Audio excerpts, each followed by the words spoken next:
I am at the Glastonbury Tor, Somerset, southwestern England, United Kingdom. I'm at the top of the hill, considered by geologists a natural hill. The height approximately 160 meters above the ground level, the ground that we've been surrounded with. According to the geologists, 60 million years ago, or maybe 50, or maybe 70, doesn't matter too much for them, there was a sea around us, with the Glastonbury Tor being an island. And it's been like that until 2,000 years ago. Since then, this is more like a peninsula, with the water, river, especially underground water, on three sides around us. The top of the Glastonbury Tor has a commanding view of the area. It can be seen from miles away. For some, the island, the Isle of Avalon; for some other, more recently, the place where King Arthur has been buried. What I'm interested in is a little bit deeper in the past. Was this a place where people and/or intelligent hands carved, or at least made the terraces around this hill? First of all, the origin is a kind of mystery. You can see that physical analysis show that this hill is made out of clay, limestone, rocks, pebbles, and sand.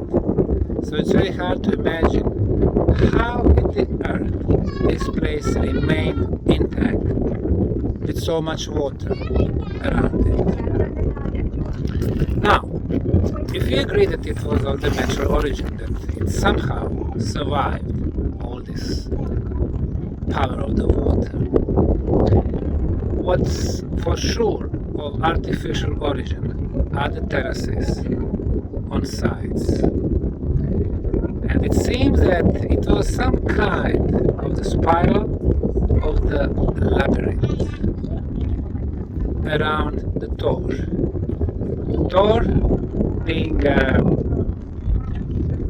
of specific geometry. It's a conical geometry.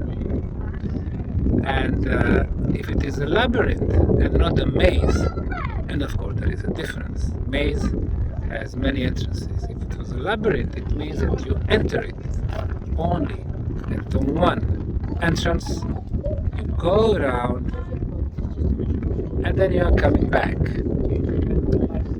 For some, that was the way how to enter the underworld. So now we have already two elements. We have element of sacred geometry, and we have the connection with the other dimension. For that you would need special energies. Do we have them today? Hardly. I measured the magnetic field, which is very stable and very pleasant, at 44 microtesla. I measured the ultrasound. Well, it's a little bit more interesting. The frequency is between 19 and 21 kilohertz. It's steady, which is rather unusual. And during certain moments, the strength of the signal at 21 kilohertz is extremely high. So it's a little bit above the threshold. Infrasound is not so regular, very, very deep sound. But ultrasound, something is producing this ultrasound. It's probably been generated from the underground.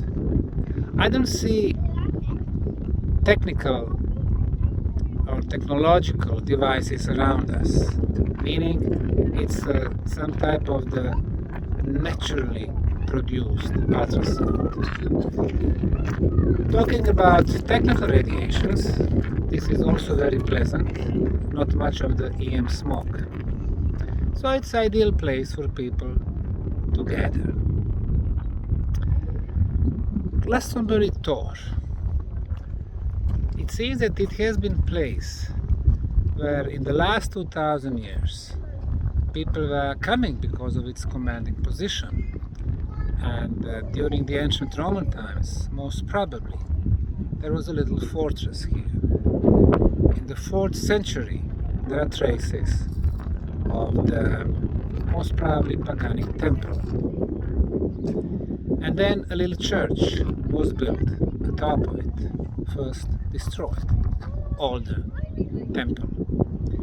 And then in the 13th century, another church which was completely destroyed during the huge earthquake, and another one was built on top of it.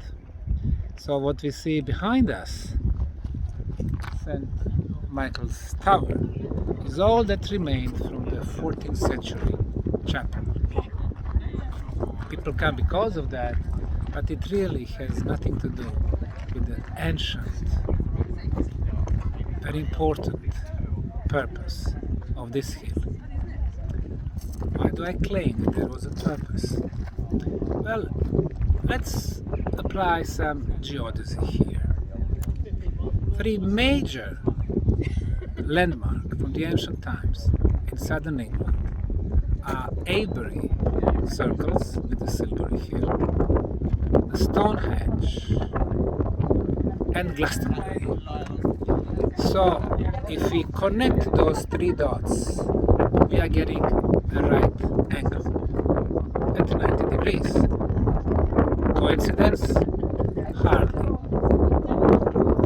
Glastonbury and Stonehenge are at the same latitude, 51 degrees and 10 minutes.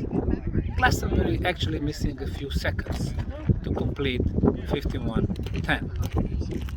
And more importantly, the third point, Avebury Circle and Silbury Hill, they are on St. Michael's line, where some of the major sacred objects have been built. It's also a line of the May sun. So now we see that those 3 dots, the space, are not coincidence. It seems that all these structures are a result of a huge, very complex, intelligent design in the ancient past. Whether it is 5,000 or we know between 5,000 and 8,000 years, remain to be seen. But very complex initiations and energy amplifying, as we could see that in the case of Stonehenge and the Avebury complex, has been done here. So probably the mounts in the United States, that's one place on the planet that the ancient builders during the terraforming process and megalithic sites building, they were managed to make such a pleasant place where they were, through the energy amplification process, could have huge benefits for them.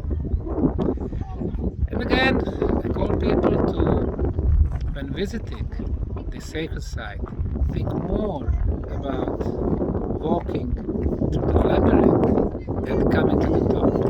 And this is what we're going to try on our way back. Hi, so Can you introduce yourself? My name is Trevor, I'm a priest of Avalon, and I am taking some priestesses around the labyrinth for their dedication. And the sequence to go into the labyrinth is level 3, level 2, level 1, level 4, level 7, level 6 and level 5. And they're all on the terraces here. You can follow them around. Sometimes they're a bit vague on the other side, but you just have to do it by feel and use your third eye. Now, the idea about Glastonbury Tor being gateway to the underworld It or is, to another that's the dimension. Eggstone, where Gwynethneith is the guardian of the Eggstone. You can enter the underworld through him there. Where is the Eggstone? On the other side, it's level 5 of the labyrinth. It's the centre of the labyrinth. Is it visible? Yes, there's some hawthorn bushes around it, but there's a large stone, yes. So from the top you can see it. They're the bushes that people put ribbons on. Yes, crystals yes, and, yeah. that's the Eggstone, yeah. Oh, wonderful. How long you been doing this? Well, we just started, so we've got all the Not today, but in your I've life. been doing it since about 10 years now. 10 years now. Yes. Did you say priest of the Avalon? Yeah, priest of Avalon, yes. What's that? Remembering some previous Yeah, lifetimes? it's like a pagan sort of spiritual pathway, and it's all connected with Avalon, so that the goddess of this land, the Lady of Avalon, and lots of Celtic goddesses around the wheel of the year. So it's Wonderful. an ancient earth-based spirituality, like a lot of them are, and we used to be many years ago. Yes, wonderful. Thank you very much. Thank you.